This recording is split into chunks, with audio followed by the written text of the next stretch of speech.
Hey guys, कैसे हो आप लोग। दोस्तों, कोविड 19 की कोरोना की दूसरी लहर अब खत्म होने जा रही है। आगे आने वाले कुछ समय में ये खत्म हो जाएगी। आज जितने हमें नंबर ऑफ केसेस मिल रहे हैं उससे कहीं ज़्यादा रिकवर कर रहे हैं और मौतों का आंकड़ा भी कम हुआ है और आगे आने वाले 14 से 15 दिनों में ये और भी कम हो जाएगा। तो क्या इसका मतलब ये है कि कोविड 19 खत्म हो गया, कोरोना खत्म हो चुका है? नहीं दोस्तों, कोविड 19 तो खत्म नहीं हुआ, बट जो खत्म होने जा रहा है वो है लॉकडाउन। मतलब कि अब दुकानें, malls, gym, school, colleges, park, ये सब कुछ खुलेंगे। अगर खुलेंगे तो हम लोग बाहर निकलेंगे। अगर हम लोग बाहर निकलेंगे तो भीड़ बढ़ेगी। भीड़ बढ़ेगी तो अगर एक भी कोई संक्रमित व्यक्ति रह गया मार्केट में तो इस भीड़ के जरिए वो अपने संक्रमण को औरों तक फैला देगा। अगर ऐसा कुछ होता है तो दोस्तों डेफिनेटली थर्ड वेव जरूर आएगी। हालात आप सभी लोगों को पता है।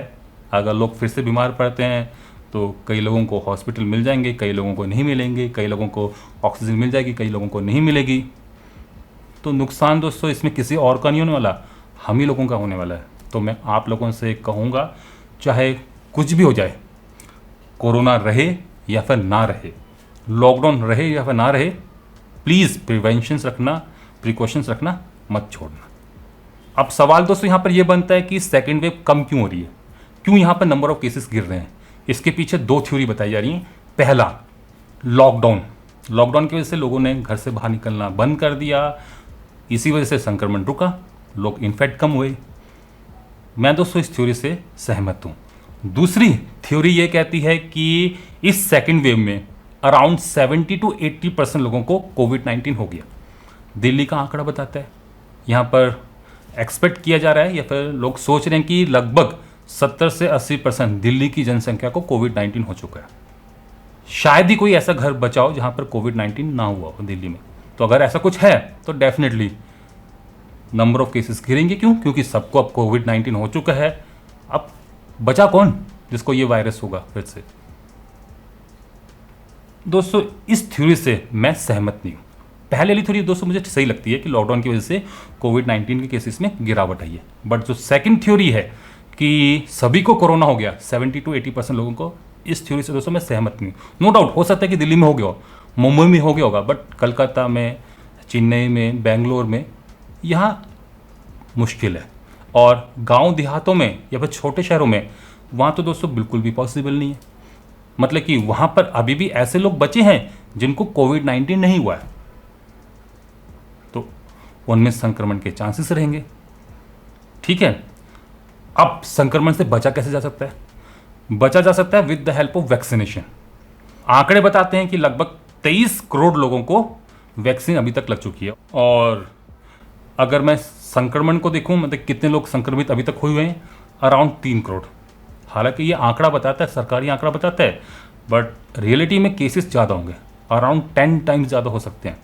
30 करोड़, 40 करोड़, 50 करोड़ तक हो सकते हैं लोग जो कि संक्रमित हुए हों और उनको पता ही ना चला हो।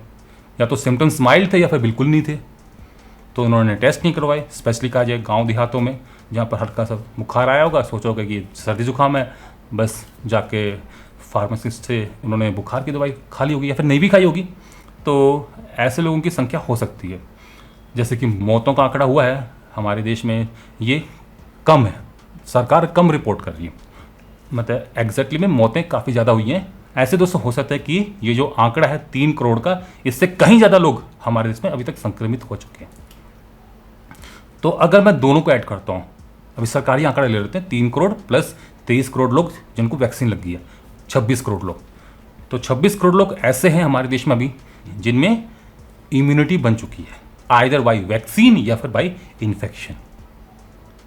तो ये लोग तो दोस्तों अब सिक्योर्ड हैं। हालांकि कहना मुश्किल है, हो सकता है कि कोई ऐसा वेरिएंट आ जाए जो कि इस इम्यूनिटी को ओवरकम कर दे, बाईपास कर दे, हो सकता है ना। और ऐसा हुआ भी है, बड़े बड़े लोग, डॉक्टर्स तक संक्रमित फिर से हुए हैं और कंडीशन क्रिटिकल हुई है, तो ऐसे लोग भी हैं।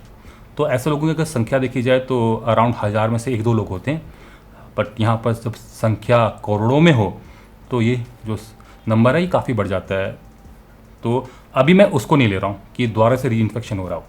अभी मैं लेके चल रहा हूँ कि जिसके अंदर एंटीबॉडीज़ बन चुकी हैं, उनमें इम्यूनिटी बन चुकी है, उनको दोबारा से कोविड नहीं होगा। तो कुल मिलाकर सरकारी आंकड़ा है 26 करोड़ का।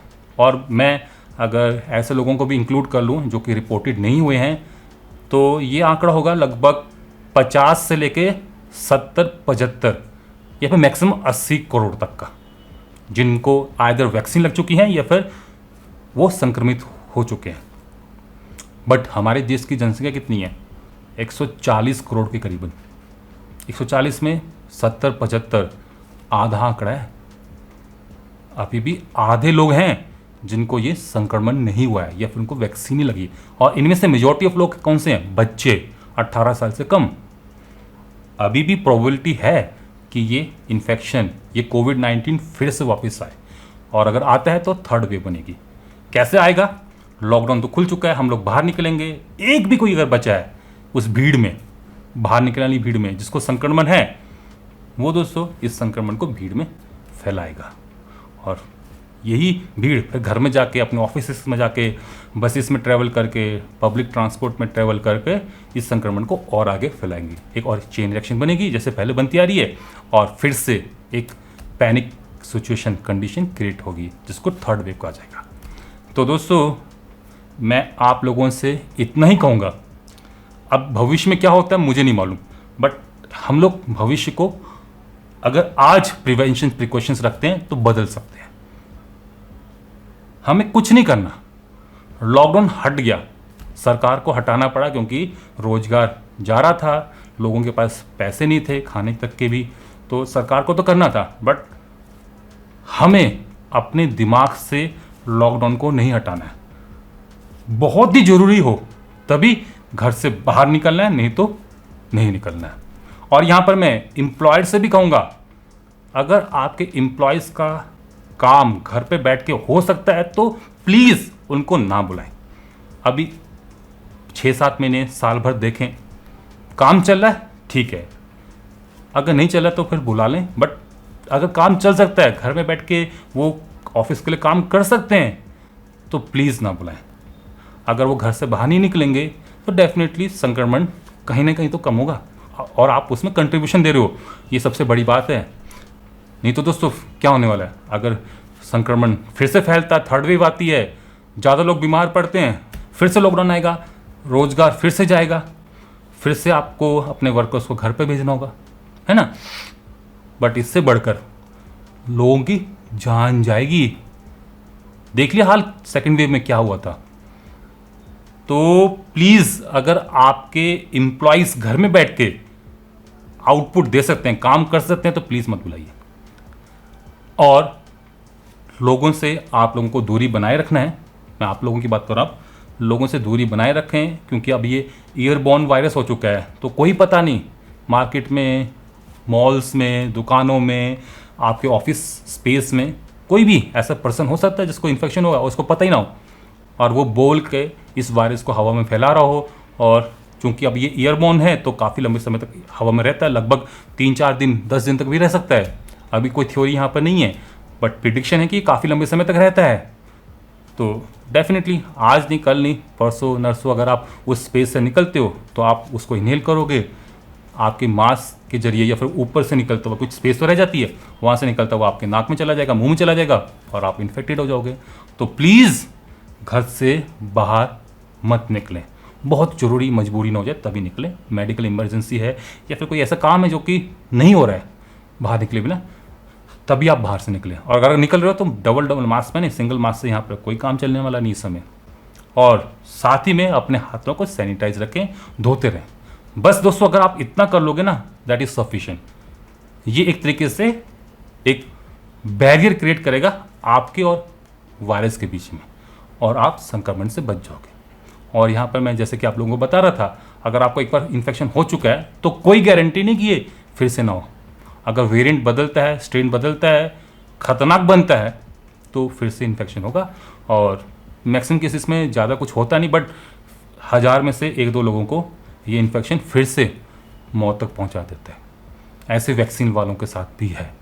तो प्लीज़ प्रिवेंशन बना के रखना, तभी दोस्तों आप अपने आप को अपने अपनों को, अपने प्रियजनों को बचा पाओगे। तो फिलहाल आज के लिए बस इतने। आशा करता हूँ कि आप सभी लोग इस वीडियो से कुछ ना कुछ सीखे होंगे। अगर सीखे हो, वीडियो को लाइक कर सकते हो, शेयर कर सकते हो, और अगर आप लोग इस चैनल में नए हो तो मेरे इस चैनल को सब्सक्राइब भी कर सकते हो। जिन लोगों ने नहीं किया वो भी सब्सक्राइब कर सकते हैं। और अगर आप कर रहे हो तो साथ में जो बेल आइकन है, घंटे वाला जो निशान है, उसको ऑल करके बजा जाना, ताकि आप लोगों से मेरी कोई फ्यूचर अपडेट, कोई फ्यूचर इस टाइप की कोई वीडियो मिस ना हो पाए। नमस्कार, बाय बाय।